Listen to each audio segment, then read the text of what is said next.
Hey everyone, welcome back to another edition of Learning to Smoke. My name is Dan Phelps, and today we'll be going over pork belly.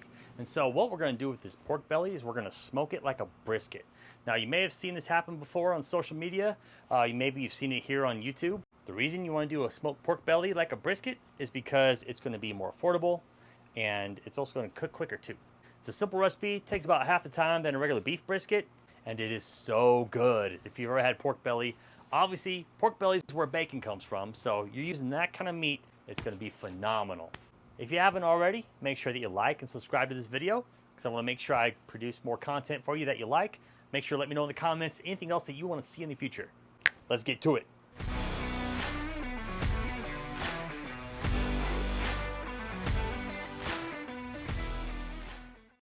First things first, I'm going to get my Yoder smoker set to the right temperature as I smoke this pork belly like a brisket on my pellet grill. I'm going to get it to 250 degrees, and I'm going to set that and let that ride up. It's going to take about 15-20 minutes for that to happen. And now I'm going to take the pork belly. This pork belly is about 5 pounds, what I've got here. You can find some that are going to be bigger, like at Costco, they're going to have like 10 pounders. But anyway, this is a 5 pounder. So what I'm going to do is just trim off that little end there, because I want this to be a little more uniform in its cut. And I'm going to season it. All I do is do a salt and pepper. It's kosher salt and a medium mesh black pepper, and I'm going to season that on all sides. I want to take my knife, I'm going to score the fat on top. It's going to go about a 1/4 inch deep, and you can see I'm going about 1.5–2 inches apart at a diagonal angle, and I'm going to do that on the opposite way too. And as I do that, it's going to form what looks like a little like a diagonal checkerboard, if you will. And anyway, I do that because I want to get some of that smoke and some of that seasoning to penetrate a little deeper into the meat from the fat cap section. I'm going very light on the seasoning because these granules are big, but feel free to do what you want to do. Notice the meat to fat ratio that I've got here. And also notice that I didn't use a binder. If you want to use a binder, go ahead, but I personally don't. I see people using things like mustard, maybe even some mayonnaise. I even see people using olive oil.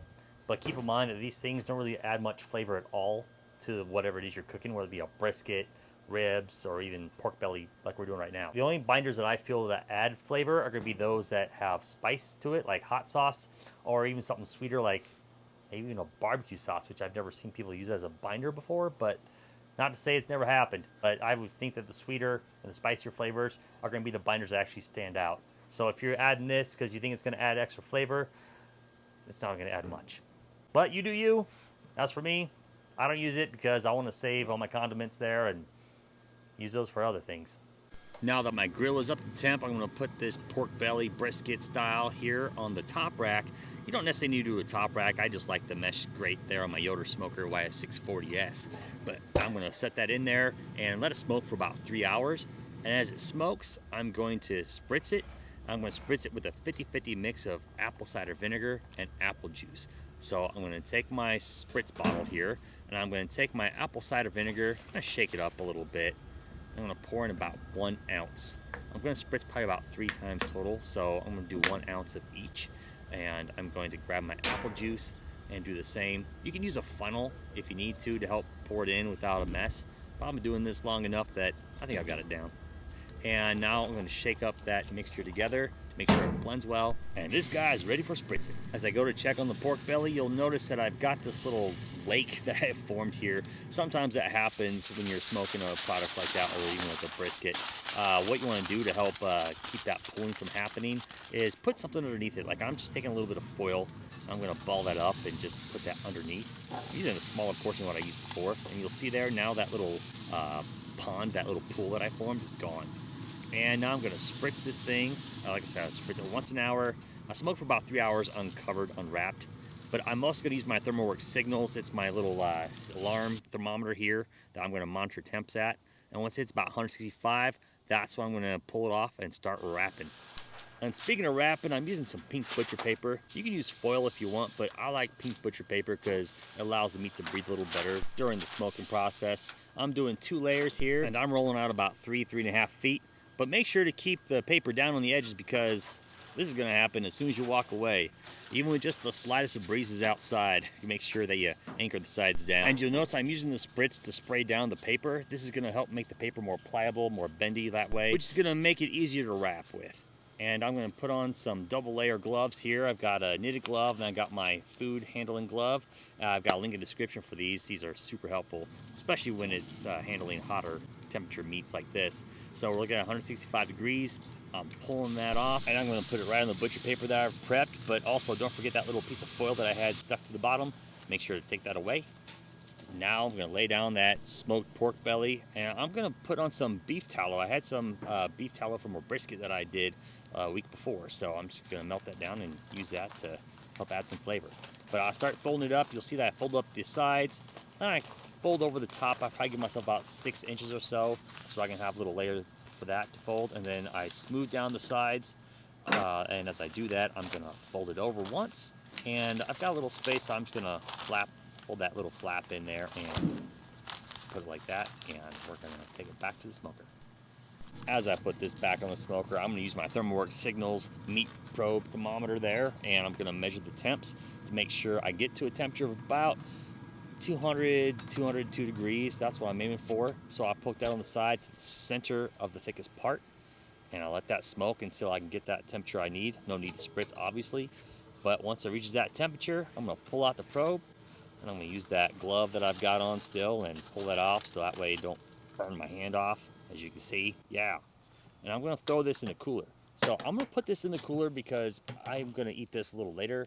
Normally I let it rest about 30-45 minutes before slicing, but it's going to be a couple hours before I have dinner. So I'm actually going to throw this in a cooler, and I'm going to put a towel in there to help with the insulation, help keep it extra warm while I wait. And you can keep this in this pattern for a few hours actually. And now that I'm done, I'm pulling it off and I'm going to unwrap it. And you'll notice that the bark does not look as dark as it would on a traditional beef brisket. That's going to be the case, but this one is actually a little lighter even for a pork belly. But like I said earlier, I seasoned it a little lighter than I normally do. But we're just looking at the fat cap. I mean, look at the side there. That looks amazing to me. So that's really what's going to matter, is what's inside that counts. And I'm going to start slicing that up. I like to do pencil thin slices just like I would with brisket. And the nature of pork in general, it's going to be a lighter color inside, unlike beef brisket, but that's okay. This is pork. It's supposed to be lighter inside. And look at that. Look at that slice right there. Passes the bend test, just like a brisket. And just like that, the process is done. So the smoked pork belly, I've got it right here. If you haven't noticed in the video, certain shots you see it, certain shots you don't. Gonna pull a piece of it out right here. Just like that. As you can see. So let's pull this apart. Let's take a bite.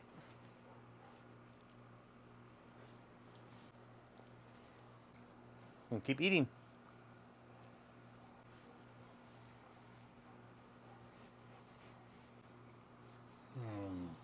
It's got the tenderness of a brisket, obviously, because we cooked it like that. So it's got the tenderness, it's got that flavor, that succulent flavor there. Got the salt and pepper, you got the smoke, you got all sorts of flavor in there.